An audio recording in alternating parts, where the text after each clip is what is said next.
This video is to help explain your discussion, which is on the 5-minute lesson plan. First and foremost, let me say up front that this is not a lesson plan that you should be able to complete in 5 minutes with your students. Say if you started at 10:20 a.m., it would not be a lesson you could complete by 10:25 a.m.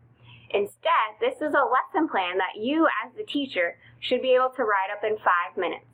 Now, this is not to replace a regular lesson plan. Instead, it's to help aid you in thinking about what's important and focusing on what you want to teach students and how to assess them.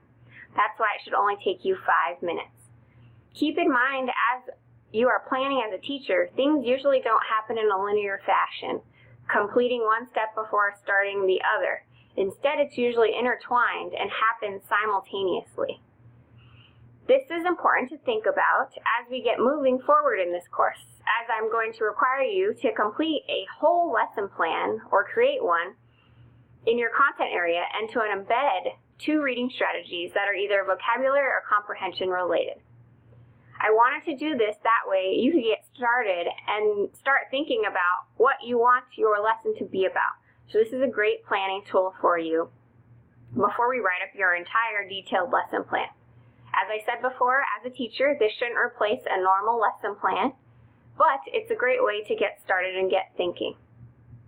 I have provided an example 5-minute lesson plan for a math lesson that you can click on and check out. For this discussion, you're going to be required to fill out the template for the 5-minute lesson plan and then reattach it and upload it to the discussion area. In order to do this, you're either going to have to download the PDF and write directly onto it and then scan and upload it, or you can use the Word version, write directly into the Word version, and then re-upload that to your discussion.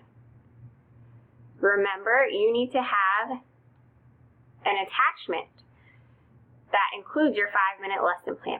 Some students in the past have had difficulty with figuring out how to attach something to a discussion area. I provided a screenshot for you to show you where you click in order to add this to your discussion area.